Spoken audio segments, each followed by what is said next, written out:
Hey hi friends, ఈ రోజు ఈ వీడియోలో తెలంగాణలోని చేవెళ్ల వద్ద జరిగిన బస్సు లారీ ప్రమాదంపై చేసిన లోతైన పరిశోధన నివేదిక.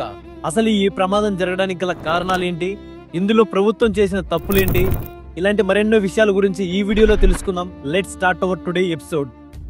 2025 నవంబర్ 3వ తేదీన తెల్లవారుజామున 4:15 టైంలో రంగారెడ్డి జిల్లా చేవెళ్ల సమీపంలో జాతీయ రహదారి 163పై జరిగిన ప్రమాదం యావత్ రాష్ట్రాన్ని కలచివేసింది.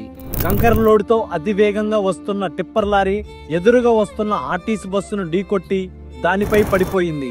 ఆ దాటికి బస్సు సగభాగం పూర్తిగా నుజ్జునుజ్జయింది. లారీలోని టన్నుల కొద్ది కంకర బస్సులోని ప్రయాణికులపై పడడంతో బస్సులో ఉన్న ప్రయాణికులు ఆ శిథిలాల కింద నలిగిపోయారు. ఈ భయంకరమైన ప్రమాదంలో 19 మంది మరణించగా 23 మంది తీవ్రంగా గాయపడ్డారు. ఈ ప్రమాదానికి ప్రధాన కారణం జాతీయ రహదారి 163 హైదరాబాద్ నుండి బీజాపూర్ హైవే దుస్థితే అని ప్రాథమిక విచారణలో మరియు స్థానికుల అభిప్రాయాల ద్వారా తెలుస్తుంది. ఈ హైవే కేవలం 29 అడుగుల వెడల్పు మాత్రమే ఉంది. మధ్యలో డివైడర్ లేదు.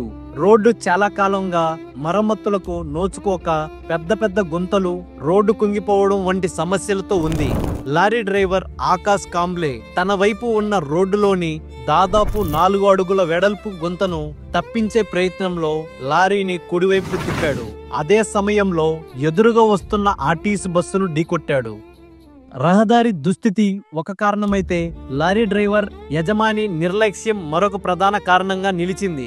ప్రమాద సమయంలో బస్సు, లారీ రెండు దాదాపు 60 కిలోమీటర్ల వేగంతో ప్రయాణించాయి.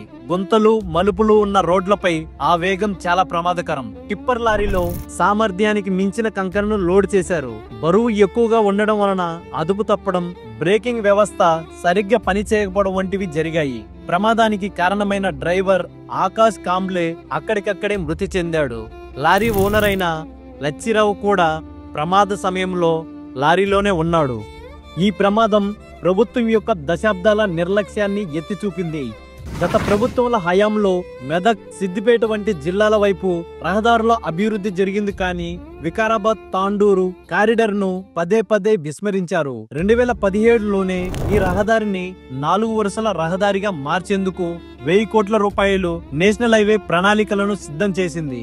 అయితే రోడ్డు విస్తరణలో భాగంగా మర్రి చెట్లను తొలగించడాన్ని వ్యతిరేకిస్తూ నేషనల్ గ్రీన్ ట్రిబ్యునల్ NGTలో కొందరు కేసు వేయడంతో ఈ ప్రాజెక్ట్ ఆగిపోయింది. రోడ్డు మరమ్మతుల కోసం, మెరుగైన రహదారి కోసం అనేక సార్లు ధర్నాలు, ఆందోళనలు చేసిన ఈ ఘోర రోడ్డు ప్రమాదం జరిగే వరకు ప్రభుత్వం పట్టించుకోలేదు. కొత్తగా అధికారంలోకి వచ్చిన ముఖ్యమంత్రి రేవంత్ రెడ్డి గారి నియోజకవర్గం కొడంగల్కు కూడా ఇదే రోడ్డు గుండా వెళ్లాల్సి ఉంటుంది. ఇకనైనా ఆ ప్రాంతం అభివృద్ధిపై దృష్టి పడుతుందని ప్రజలు ఆశిస్తున్నారు.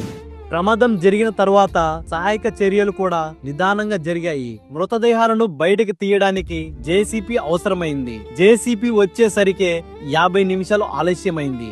ఇక అంత్యక్రియల కోసం మృతదేహాలను పోస్ట్ మార్టం కేంద్రానికి తరలించడంలో అధికారుల తీవ్ర నిర్లక్ష్యం, అవమాననీయతను ప్రదర్శించారు. కనీసం అంబులెన్సులను కూడా ఏర్పాటు చేయకుండా మరణించిన వారి మృతదేహాలను టోలింగ్ వ్యాన్ లో పశు కలేబారాలను తరలించినట్టుగా తరలించడం అత్యంత బాధాకరం.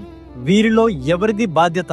రహదారిని సరిగ్గా నిర్వహించకపోవడం, ప్రాజెక్టును ఆలస్యం చేయడం ద్వారా ప్రాథమిక బాధ్యత వహించాలి. ప్రమాదకరమైన రోడ్డుపై అతివేగంగా ఓవర్లోడ్ తో ప్రయాణించడం ద్వారా నిర్లక్ష్యాన్ని ప్రదర్శించారు. ఇలాంటి ప్రమాదాలు పునరావృతం కాకుండా ఉండాలంటే ప్రభుత్వం, అధికారులు తమ పరిధిలో అప్రమత్తమై ప్రమాదాలకు ఆస్కారం ఉన్న ప్రాంతాలను వెంటనే మెరుగుపరచాల్సిన అవసరం ఉంది. సో ఇలాంటి మరెన్నో ఇన్ఫర్మేటివ్ వీడియోస్ కోసం మన ఛానల్ ని లైక్ చేయండి, షేర్ చేయండి, సబ్స్క్రైబ్ చేయండి.